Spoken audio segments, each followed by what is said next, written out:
All right. Obviously, a tough loss at Wyoming, a painful loss that we need to move on from, and we need to focus, like we've said since we walked in the door, on getting better each day and learning from that game and learning what opportunities that we missed. So there was plenty throughout the game that affected the outcome. It was not just the last two plays that everyone often refers to.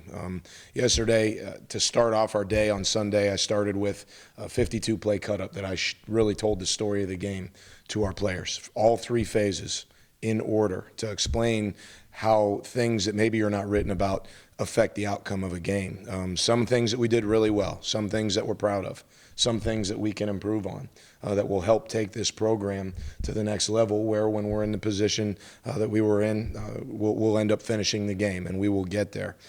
So an example of that would be 4 punts by Ryan Rickle that hit inside the 10-yard line, one which we got downed. The other 3, we need to make those plays. That's you're looking at anywhere from 40 to 50 yards of hitting yardage minimum. That's an example. You go to the end of the game, 2 things: would continue to not take a knee. We have charts. We talk about it in calm situations prior to the game. We put it in one of our best players' hands and give Wyoming credit. They made a play. Mathematically, they would have gotten the ball back. They had a timeout. I do not agree with taking a knee and giving them the opportunity to have the opportunity to score. So would make the same call, and hopefully we do a better job protecting the ball, and again, give credit to Wyoming for making a play. And then the next part is, when they got down there after the 88-yard play, is would you let them score? And that is not in my DNA. Right now, we were playing good on defense. They were playing good on defense. Felt better about making a stop, which really we did. We put them in a 4th down situation and give our kids a chance to block the kick to end the game. So would remain with those same decisions moving forward. And like I said, we have to continue to learn from things that we didn't take advantage of throughout the course of the game. Injury update, there's no new injuries, so that's good news. Just normal bumps and bruises from the game. So we've got everybody back this week, which is great. A little bit about UTSA. This is a good football team. Obviously, they beat Houston in Houston, which based on film looked like a pretty hostile environment. So they went in and won that game. They hung with Oklahoma State for quite a while in that game. And Oklahoma State had to make some really, really good plays on offense to pull away. So defensively, they're very physical. They're very aggressive. They play a combination of different coverages, but their top 4 players based on film is D-tackle number 97, Ashad Mabry. He's a force to be reckoned with. Number 50, Robert Singletary at DN is very active. They've got 2 all-conference players that have played like it, Bennett Okacha and Tristan Wade in the back end. They're good football players. Offensively, they're very multiple. They'll go 2 back and pound it at you. Power is their number 1 run play. And then they'll get into spread principles. They clearly break out of their huddle fast, and we'll try and first sound you, try and beat you with not our style of tempo, but tempo out of the huddle, and then go quick count. We think one of their best players is a tight end, number 82, David Morgan. He's physical. He's leading their team in receptions right now. He's fun to watch. He's a good football player. Their left side of their line, Cody Harris and Scott Inskeep, are 2 very good offensive linemen. And then their quarterback, Tucker Carter, from all we're reading, it sounds like he's going to be back for the game. So we anticipate their senior starter, and they've got 2 running backs, David Glasgow, who's leading their team in rushes, and Jarvion Williams, who is their all-purpose leader in terms of yardage. So Coach Coker's done a great job building that program, building it quickly. Comes back down here. Obviously, everyone knows his history in South Florida, so it'll be good for Coach Coker to come back, and that'll make an entertaining game. And with that being said, hope we get all of our faithful back again. So grateful for the people that came out for the first home game against Tulsa, and that made a huge difference for us. So hopefully we get that crowd back again and get the opportunity to have a good opening conference game against UTSA. So I want to thank you guys again for being here, and I'll open it up for any questions you have. Decision not to kneel down. My calculations, you could have gotten it down to maybe 30, 40 seconds, kicked a field goal. Sure. No timeouts, have to go the whole length of the field in 30, 40 seconds. Right. Have you calculated that? Or? Absolutely. It's charted, and we had it between 40 and 50. Okay. You know, depending on how much time each play really, is allotted to run. But we had it between 40 and 50, and we just did not agree with putting it back in their hands, knowing that it would have been then 5-point game. They would have needed a touchdown, but we felt better about putting it in our best player's hand. And hindsight's always 20/20. You're counting on ball security and getting that thing down and executing that play. Would not do it any different the next time. By not letting them score, Mm-hmm. it sounds to me like your rationale is that you have more faith in your ability to block and kick, which you haven't done than you do in your offense's ability to run the 2-minute drill. I would disagree with that statement. The statement I have right there is it's not in my DNA. I wouldn't even know how to tell them to step to the side. I have faith in our defense as well as I do our offense. I have faith in both sides. We had our defense on the field, and it's in my DNA to say play. But, I mean, essentially, everything that you had faith in worked except for a block of what was essentially an extra point. Mm. Should it be in your DNA now? Right, that'd be a to the core change, and I think if the game happened tomorrow, I'd play it the same way. Why do you, was it more the feeling that you thought you could turn the ball over, or was it more the feeling that you thought you could get to the kick? Our defense was playing a high level, and we thought that they did have a weakness in their field goal protection, which we went after at that time. They were on the hash that we wanted them to be on, so we felt we did have an opportunity to block that kick. Did you have any discussion with any of your staff as to whether, maybe let them go? It came up on the headsets, to which everybody quickly said no. Everybody. Was the conversation on the headset, was it a suggestion? Do we want to let them do this, or was it, hey, we need to? No, it was a question. Should we consider letting them go in at this point? To which everyone on the headset at that point said no. We're playing good defense. We just gave up a big play, but we can get a stop here and block the kick. In retrospect, do you wish Niesman hadn't made that tackle? No. It's a great play. It's a great play. Yeah, I'm proud of him for that play. Those are the plays that when you're building a program that you'll go back and point to, and those plays will win us games. You mentioned that obviously the last 2 minutes didn't go so well. Right. What needs to improve overall? Well, I had mentioned, sure, I had mentioned the play, the punt plays, where Ryan Rickle gave us a chance to down plays inside the 10. There's some miscues on both sides of the ball. You look at the first drive for them offensively when a few plays down and they score. You had a misfit and you had a guy, get pushed out of his gap a little bit. That's an example. We want to start off faster in terms of an execution on defense, in terms of fits. So that's one example. They were able to work their way down and score. But we answered the call. As you work your way down, there was 2 pre-snap penalties. I struggle with pre-snap penalties, and those pre-snap penalties hurt because we were in position. You take a look at one of them where we jumped off sides at the right tackle position. We were at 3rd and 4 on going in right around the 40-yard line, put us in 3rd and 9. That's much harder 3rd down to convert. So we need to get ahead of the chains and certainly not hurt ourselves with pre-snap penalties. You look at the big run that they had, which then was followed by a personal foul, which then ended up becoming a touchdown drive. That's 2 examples right there. So one guy making a miscue here or there, we just got to have a higher percentage of execution, and that falls on us. That's on us as coaches to make sure we're preparing them in a way that nothing but perfect execution is what is demanded and expected. The feed I was watching didn't have replay, so Mhm. maybe seemed like Quez kind of had the ball exposed as he went into the line. On the final play, offensively, no, it was right here. It was, Yeah, no, it was definitely high and tight. Yeah. Their edge player, their outside backer started to come up, folded right back in, put his hat on the ball. I mean, give the kid a ton of credit. The kid from Wyoming made an amazing play at the wrong time for FAU, the right time for Wyoming. So. Were there so many struggles offensively? I mean, you guys moved the ball deep into their territory, but what led to the mishap? It was a different miscue at different times. We need to do a better job of 3rd down conversions. We made some, like you said, we moved the ball. We made some good plays.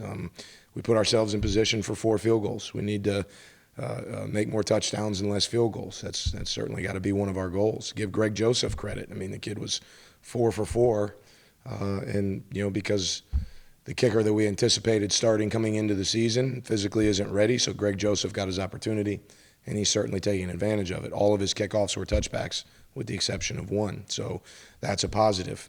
It's honestly, Nate, it's one guy miscuing here, one guy miscuing there.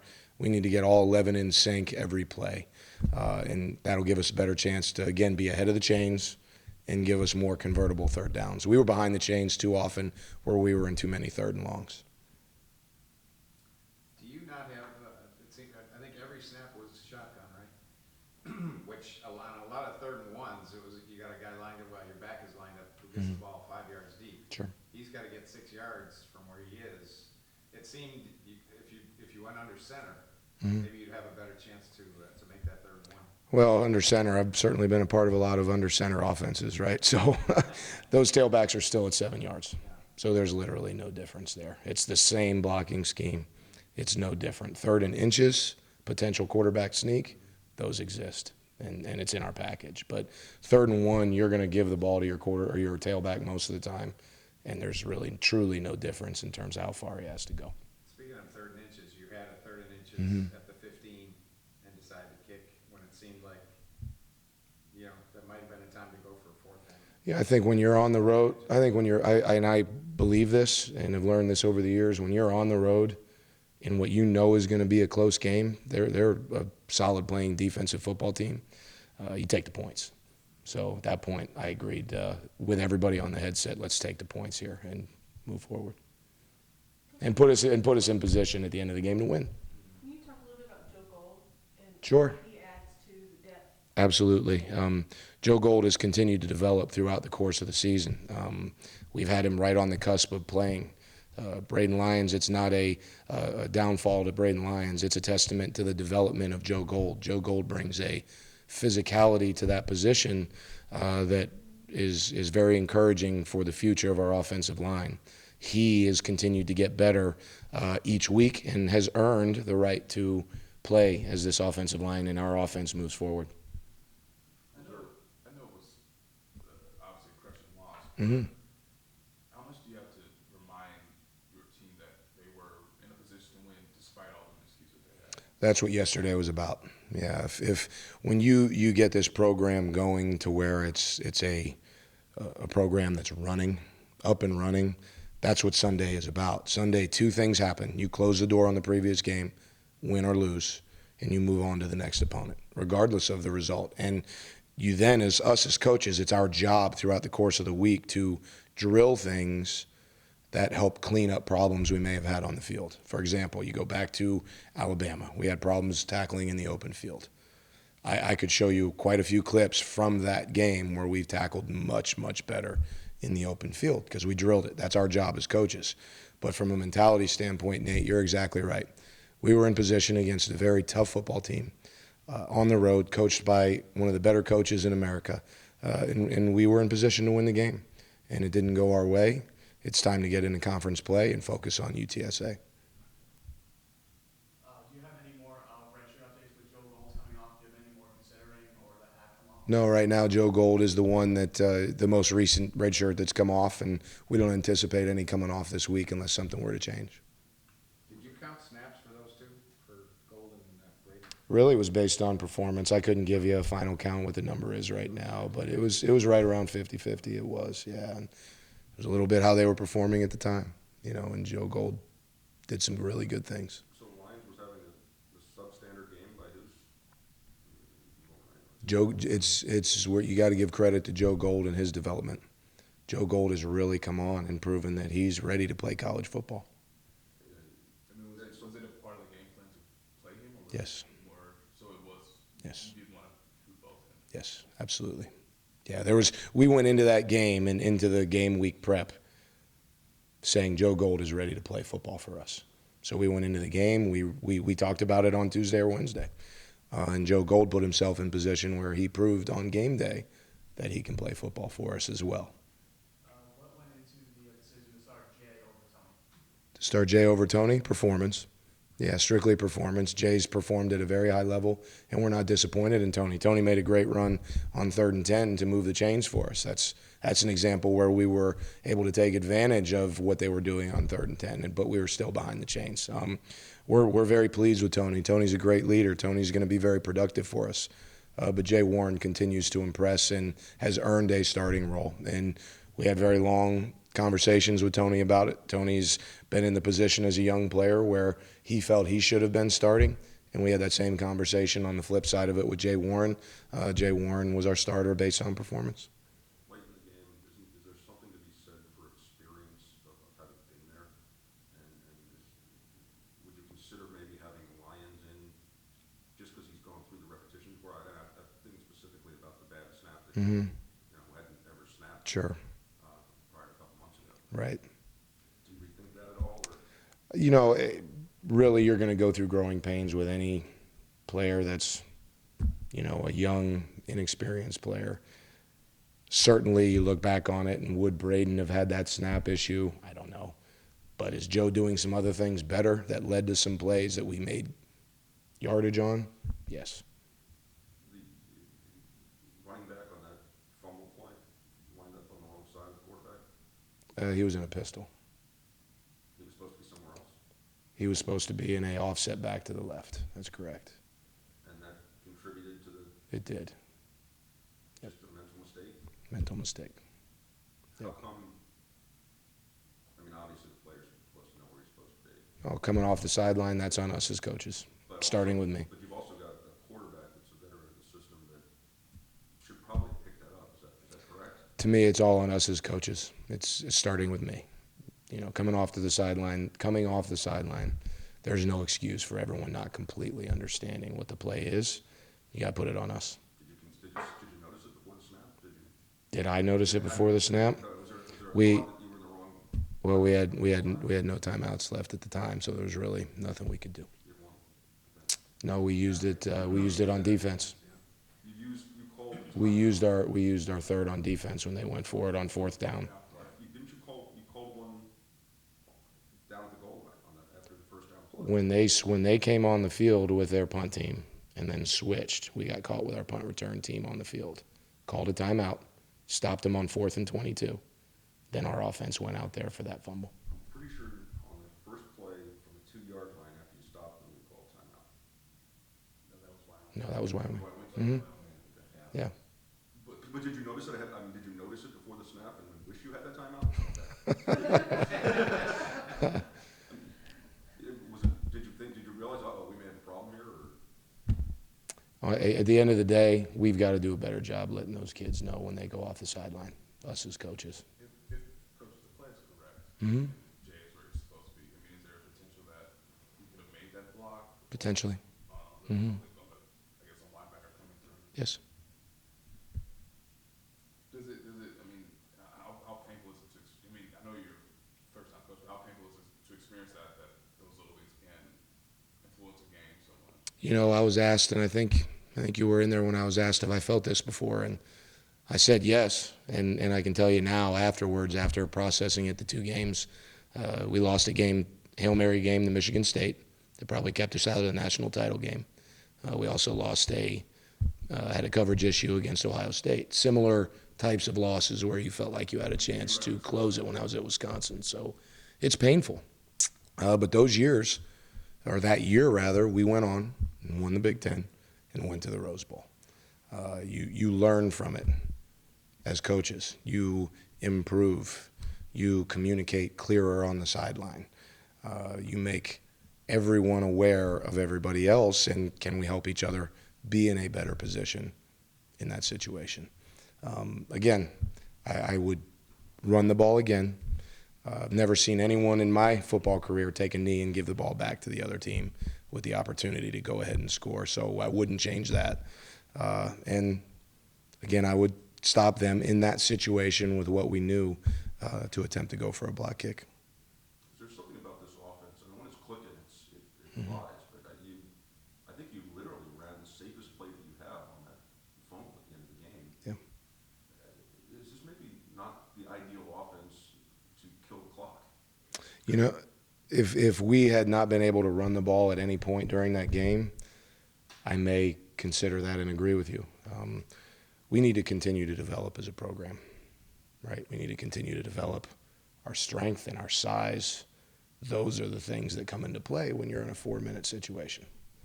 So as we continue to develop that, and we continue to get better at our gap plays, which is what we ran, it's power play in the gap family, then we're going to be in a better situation as a program where we can finish those games. But at the end of the day, it comes down on us as coaches to not communicate and get 11 out of 11 on the same page for that play. We got to coach. You go flip the other side when defense went back out on the field. We as coaches need to coach the situation better in that our underneath droppers get depth and width and look for a crosser coming across to force a bad throw instead of a quick line laser shot. That's on us as coaches. So that's what we're focusing on this week. What is it? Would you say that play was? Would you say that play was after looking at it blown coverage? We talking defensively? Yeah, on that idea. Not a blown coverage. A guy squeezed too far because he had an underneath route working to the right. And if he had kept a little more depth and width, then he would have potentially affected the throw of that quarterback working across, or the crosser would have affected the quarterback's throw. What is, and this FAU team, Mm-hmm. since before you got here, Mm-hmm. it seems to give Sure. things away. I mean, essentially, I mean, it's almost a mentality you Well. worry about within the team. How do you fight that? And To me, it's a great question. Yeah, to me, the biggest battle is make sure the kids understand that it was not just those two plays. That's why we went through, like I said, a 52-play cut-up telling the story of the entire game. Our kids need to learn throughout the game what could we have done to where it didn't even have to be in that situation. But then the question, what happens when we are in that situation, right? Because even if we perform better leading up to it, we're going to be in a game at the end. We can do a better job as coaches when they're going out on the field, look all 11 of them in the eye. Does everyone understand this play, where you line up, et cetera? I can do a better job of that to help them and get them in the mindset that we're fine. We've done this a million times. We've run that play more times since I've walked in here than I can tell you. So, you know, the old, this is FAU luck, it's FAU this or that, that's not it. That's not it. We're going to be a good football team. We're going to be just fine. We're getting better in so many areas. We need to do a better job of recognizing that they're kids, right? They're feeling the magnitude of the moment. We're grown men, have been through it. Let's help them more before they go out on the field. Let's help them more. We do that, we're going to be fine. did you sense any, fear is not the word, right, or jitteriness maybe? Going onto the field Yes. for that play? And then maybe after the game, or after that play, like how did this happen again? Yeah, they were just down. They were disappointed, you know. I think that we didn't have our best week of prep going into it. Our Tuesday and Wednesday was not the cleanest it's been, but they fought their way through it and ended up having a good Thursday and Friday practice. We have a chance to be a better football team now than maybe if we had won that game. Because now, I can't tell you how many of the older kids and certainly younger kids have come up and said things about Tuesday and Wednesday. And that to me is very real. So we'll have a better Tuesday and Wednesday this week than maybe we've had all year. The kids, I'll give them credit. They didn't get distracted by the elevation. We downplayed it. We hydrated them. We really didn't have any problems. So they're handling things well. To answer your question directly, I didn't feel jitters going on the field. Looking at it, like I said, we could have helped them more. We could have been more aware that they are kids, whether we're seeing it or not. There's a magnitude to this moment. To help coach them through that. After the game, they were just disappointed, Chuck. You know, like all of us. That's a hard way to lose a game. They were appropriately disappointed. They hurt the way you should hurt when you're invested. And they came back to work yesterday the way I would hope a team that is maturing would come back to work. Was his shoulder playing a role in that fumble? None at all. Was his shoulder playing a role in him not running the ball nearly as much? No, because we did still run him on some Q powers throughout the game. We did still, you know, he tucked it and ran and got us a big first down. No. He's getting close to being full health. Your longest completion was 15 yards. Mhm. Do you feel like you wanted to try and stretch it a little bit more? We did. We threw the one deep ball that, to my recollection, we threw a couple other deep balls, but one I recall late in the game when we threw one to Dukes that he had a couple steps on the guy and just didn't time up right. It's a little bit of credit to Wyoming. I knew they were this way. They are upfield shoulder-minded. Going into that game, even after playing Oregon, their biggest play was 32 yards that they had given up. So, I think Jay had a 30-plus yard run at one point. So we went right up there with what Oregon was able to do to them in terms of big plays as far as how far we got.